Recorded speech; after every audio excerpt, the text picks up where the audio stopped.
syukur dan puja kepada Allah Maha Pemurah dan lagi bijak. Katanya insan berkumur salah, turan bertaba ilahun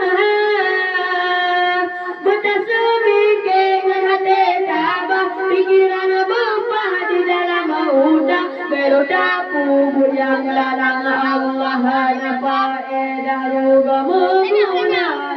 Jaya muda dapat semangat mulut Nabi.